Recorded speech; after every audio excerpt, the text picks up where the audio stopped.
I never thought grief could taste like metal on my tongue. But the night they told me Ethan was gone, I swore I bit through blood. 3 years later, I walked back into the same city with the same taste in my mouth, except this time, it wasn't grief. It was revenge. The air of downtown Chicago was heavier than I remembered. A cocktail of gasoline, neon, and regret. The place hadn't changed. Bars still spilled laughter onto the sidewalks. Sirens still cut through the night like angry violin strings. But I wasn't the same boy who had once walked here with Ethan. Back then, I was all laughter and wide-eyed trust. Now I was a blade waiting for the right moment to cut. The first person I saw when I returned was him, Liam Callahan. My stomach tightened. He was leaning against the brick wall outside the same coffee shop Ethan and I used to haunt. His shoulders relaxed, his blonde hair falling into his eyes the same way it had years ago. Time hadn't stolen his easy charm or that half-smile that used to knock the air from my lungs. I hated that smile now. Or maybe I hated that part of me still wanted to run into it. Tyler. His voice cracked like he didn't believe I was real. His eyes widened, and for a moment, it was like all those years hadn't passed. Holy shit, it's really you. The street lamps caught the faint tremble in his hand as he pushed off the wall. That tremble used to mean vulnerability. Tonight it felt like guilt. I clenched my fists. Yeah, it's me. The silence stretched between us, full of ghosts. He stepped closer, his warmth brushing against me like he was testing if I'd vanish. You disappeared after Ethan. His throat worked around the name like it still hurt him to say it. No one knew where you went. I didn't disappear, I said, my voice low and sharp. I just went where no one could touch me. Liam's eyes softened. Tyler, I cut in, because the way he said my name still made me want to forgive him, and forgiveness wasn't part of the plan. I had come back for Ethan, for the truth, and maybe for a chance to finally breathe without drowning in memories. But as Liam stood there, close enough that I could see the freckles on his cheek, I realized something terrifying. Revenge might not be the hardest part of being back. It might be resisting the one boy who had always made me feel like home, even when I had sworn he was my enemy. Ethan's laugh was the kind that filled up empty rooms, bouncing off walls until even the silence forgot how to exist. I still heard it sometimes when I closed my eyes. The night he died, I had been at his side until the very last second. 3 men had cornered us near the riverbank after a stupid night out. They wanted trouble. Ethan gave it to them, was reckless like that, always defending me even when I didn't need it. I'd been shoved down, half-conscious from a blow to the head, and the world blurred into red and black. By the time I came to, Ethan wasn't breathing. The police called it an accident, a drunken fight gone wrong.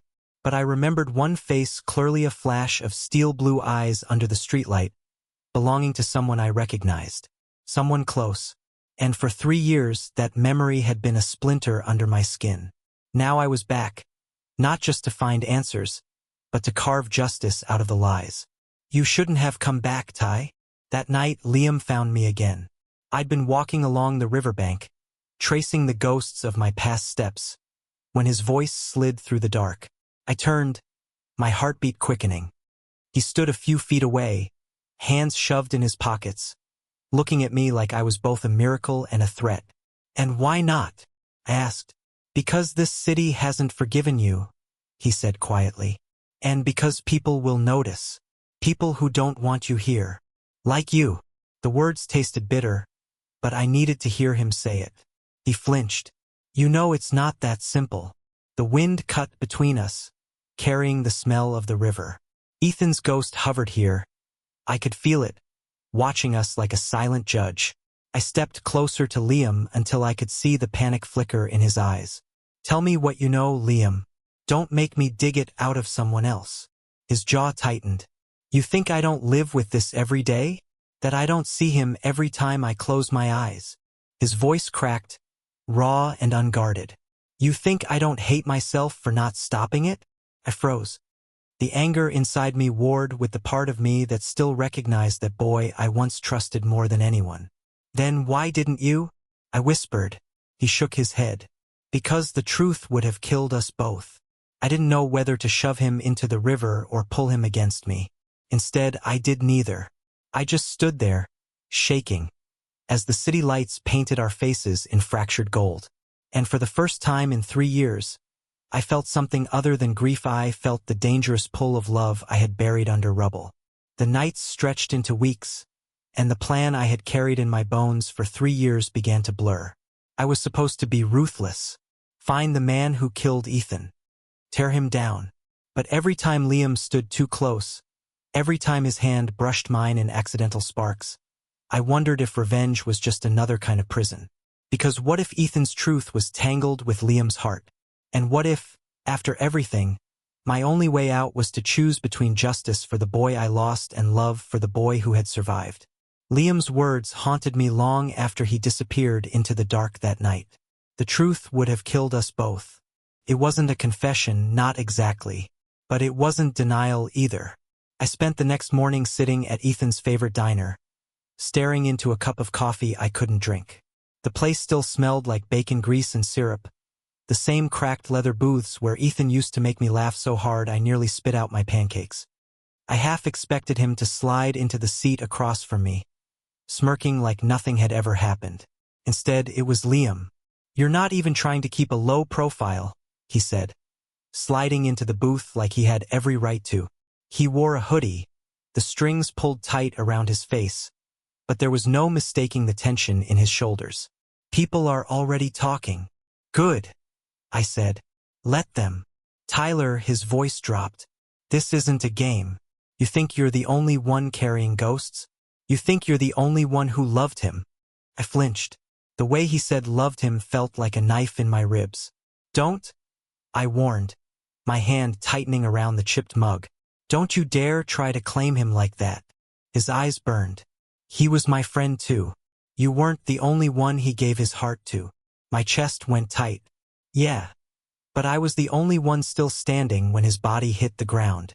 That shut him up. For a moment, the only sound between us was the clatter of plates and the low hum of old music. Finally, he leaned forward, his voice breaking. "You think I don't replay that night every damn day? You think I don't wonder what I could have done differently?" I swallowed hard, my anger clashing with something else, something I didn't want to name, because the pain in his eyes was real. Too real.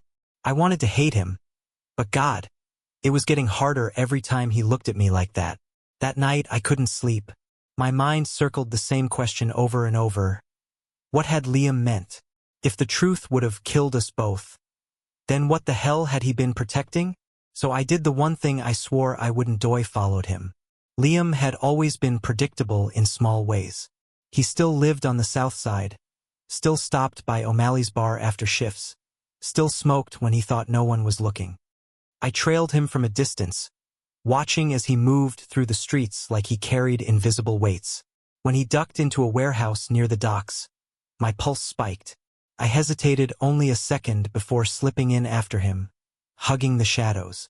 Inside, the air was thick with oil and dust. A group of men stood in a circle, their voices low and sharp, like the growl of wolves. Liam was with them. I couldn't hear every word, but I caught fragments. "Can't keep him here. He's digging again. Tyler." My blood ran cold. This wasn't just about Ethan. They knew I was back. They were watching me. And Liam was right in the middle of it. I should have walked away. Should have stormed in and demanded the truth, or cut ties for good. But instead, when Liam left the warehouse, I waited until he was alone and cornered him in the alley. "What the hell was that?" I hissed, shoving him against the brick wall. His eyes widened, his hands instinctively coming up not to fight, but to steady me. "Tyler, no," I snapped. "No more half-truths. No more vague warnings. You tell me right now what the hell you're mixed up in." His chest rose and fell fast under my grip. He looked like a man torn in two. "I can't," he said finally. "Can't or won't." His jaw tightened. "Both." Rage surged through me, but before I could unleash it, his hands caught my wrists. And suddenly, too suddenly, we were inches apart, our breaths colliding in the cold night air. "Tyler," he whispered, his voice breaking. "You don't understand what you're walking into." My heart pounded in my throat. His grip wasn't rough, it was desperate. Like he was holding on to me not to stop me, but to stop himself from falling apart. And that was when it hit me. Whatever he was hiding, it wasn't just guilt. It was fear. Fear for me. The realization burned through my anger, leaving something raw and dangerous in its place. "Then make me understand," I said softly, my voice trembling. His eyes darted to my mouth, then back to my eyes. For a heartbeat, I thought he would close the space between us, confess everything not with words but with the kind of kiss that ruins you forever. But instead, he shoved me back, his face twisting. "Stay out of it, Tyler. For your own good." Then he was gone, vanishing into the night like smoke. And I was left standing there, my chest aching with questions and with the ghost of a touch I couldn't shake. Days blurred. I kept digging. The pieces came slow and jagged, but they all pointed in one direction.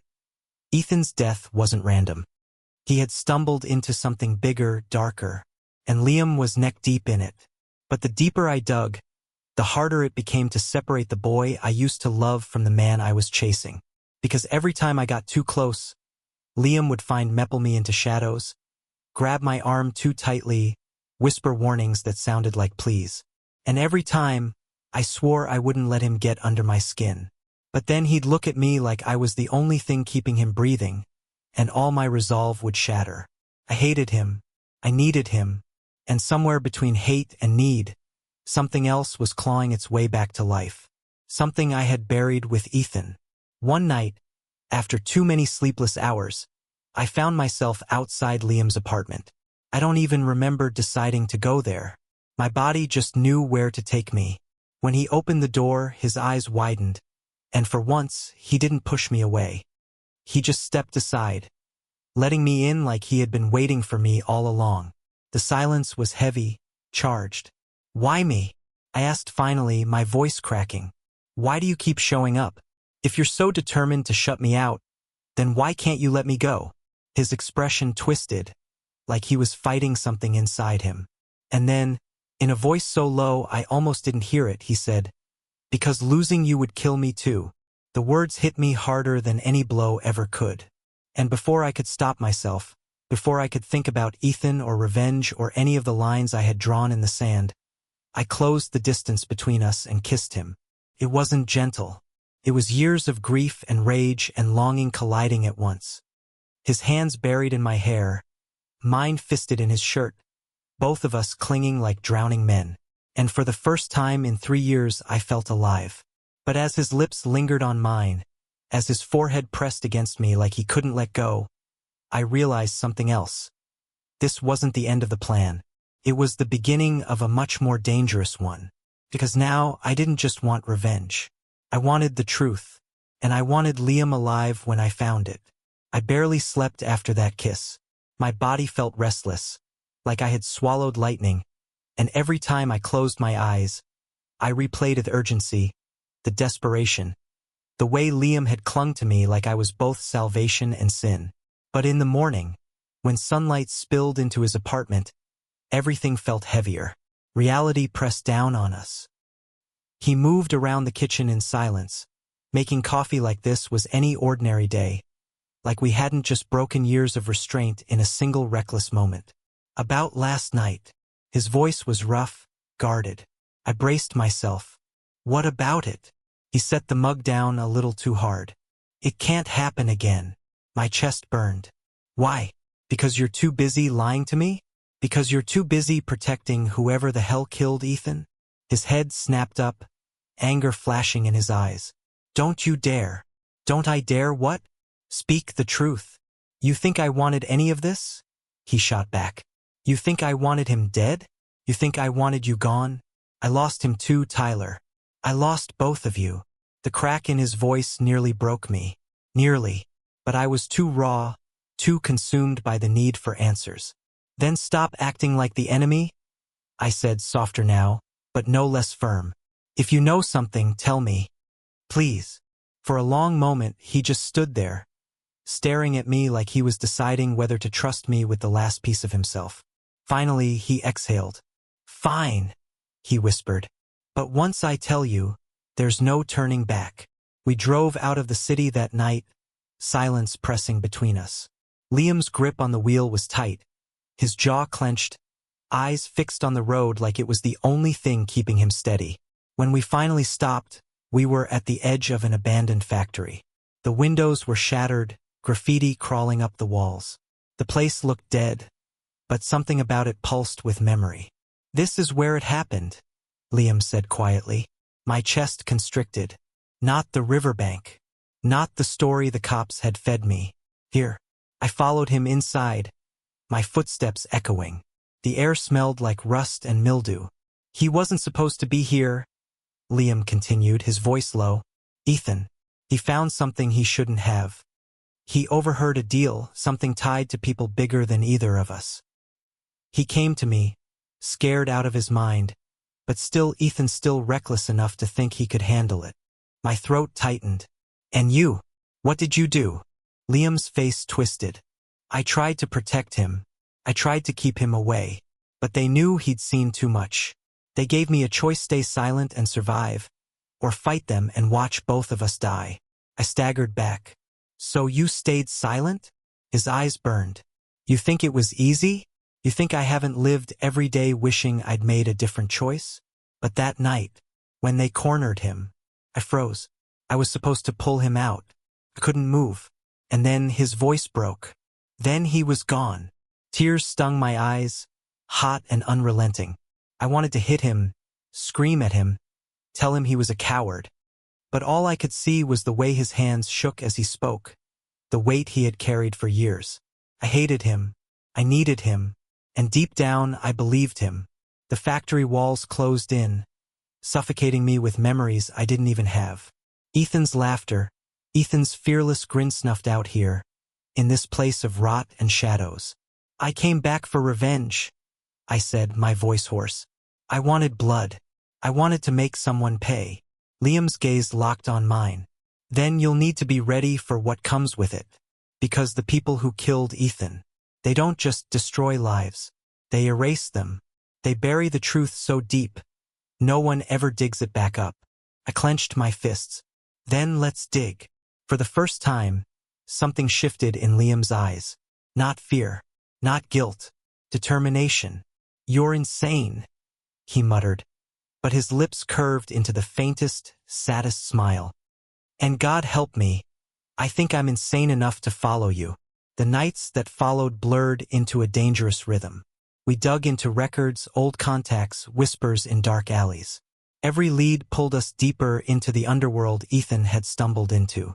Drugs, weapons, politicians, this wasn't some street fight gone wrong. It was a network, a machine built on silence and blood. And at the center of it was a man named Marcus Hale. The name alone made Liam pale. "He's untouchable," Liam said the night we found the proof. "You go after him, you don't just risk your life. You risk mine. You risk everyone who ever looked at him the wrong way." "Then we'll be smart," I said, spreading the files out on the table. "We'll be careful. We'll do this together." Liam stared at me, his walls cracking, his fear battling something else. "Together," I nodded. "Ethan deserves that. We deserve that." For a long moment, neither of us moved. Then his hand brushed mine, tentative but lingering. And just like that, the air between us ignited again. We kissed, slower this time, but no less intense. It wasn't about grief anymore. It was about survival, about choosing each other in a world that wanted us broken. When we pulled back, our foreheads touching, Liam whispered, "If we do this, there's no going back." I whispered back, "I never wanted to go back." We became partners in more than one sense. By day, we played ghosts, gathering evidence, piecing together the puzzle. By night, we found each other in the dark, clinging to moments that felt stolen from a world we weren't meant to survive. But the closer we got to the truth, the closer the danger pressed in. One evening, as we left a contact's apartment, a car screeched down the street, bullets tearing through the air. Liam shoved me behind a dumpster, his arm curling around me as glass shattered and metal screamed. "Stay down," he shouted, his body shielding mine. My heart hammered as the car sped away, the echo of gunfire still ringing.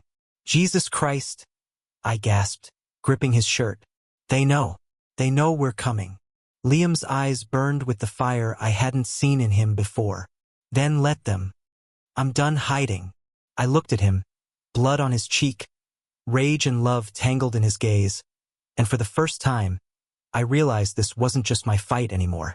It was ours. Ethan had been the beginning. Revenge had been the excuse. But Liam was the reason I would finish it. And I knew, as we stared down the storm barreling toward us, that nothing, not Marcus Hale, not the city, not even the ghosts of our past, was going to break us apart again. Not this time. The city was restless that night, humming with the kind of energy that warned you something irreversible was about to happen. Liam and I stood at the rooftop edge, staring at the skyline we both loved and hated, the weight of Ethan's ghost pressing against us. This is it, I said, my voice steady though my stomach twisted.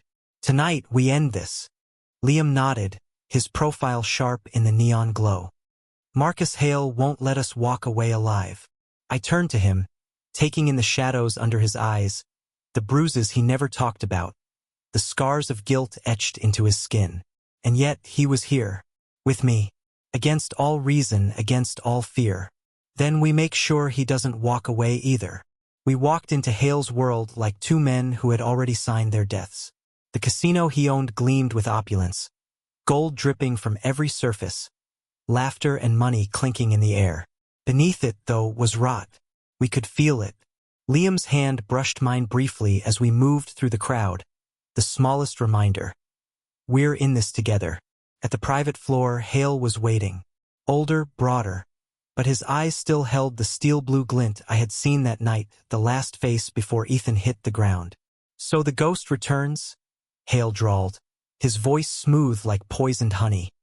And you brought the boy who couldn't keep his mouth shut. Liam stiffened, but I stepped forward. 3 years I've carried his blood on my hands. 3 years I've waited for this moment. Tonight, the world sees what you really are. Hale laughed. You think anyone cares about the truth? I own this city. Truth bends when I tell it to. Not this time, I said, pulling the recorder from my jacket. His deals, his confessions, every dirty secret Liam and I had risked our lives to uncover it was all here. And it was already live-streaming to every journalist, every cop not bought by him, every person willing to listen. For the first time, Hale's smile faltered. You little, he lunged, gun flashing. The room erupted. Shots rang, glass shattered, people screamed. Liam shoved me down, returning fire with a gun I hadn't even known he was carrying. Adrenaline drowned out everything but survival. Hale's men surged, but we were desperate, furious, unstoppable. And then silence. Hale lay bleeding on the floor, his empire crumbling in real time as the recording spread across the city. The monster who thought himself untouchable was just a man, and finally he was finished.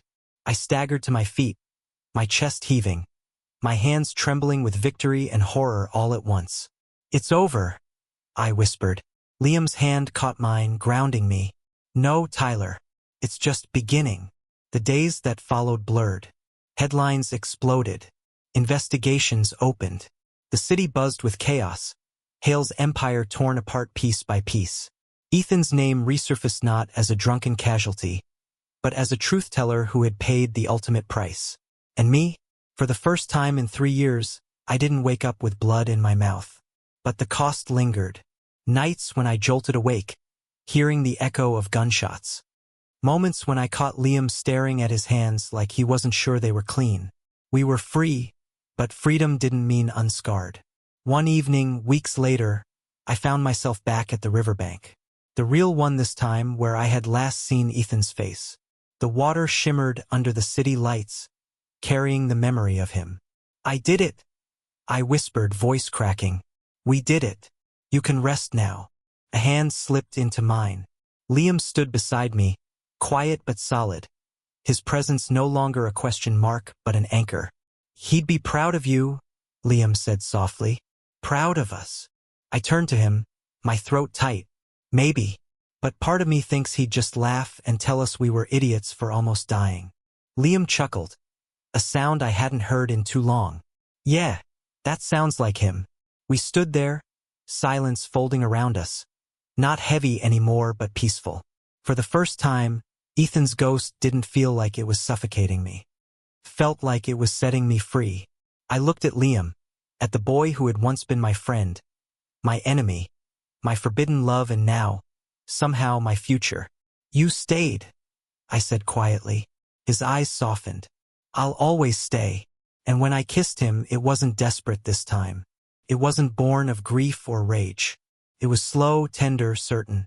Promise. A new beginning, built not on revenge, but on love. The city would heal slowly. So would we. But as the sun dipped low and painted the river in gold, I realized something I never thought I would. I wasn't chasing ghosts anymore. I was walking into tomorrow with Liam's hand in mine, Ethan's memory in my heart, and the belief that even in the darkest places, love could still survive. And that was enough. Thank you for listening. If you find it interesting, please like and subscribe to follow the next stories.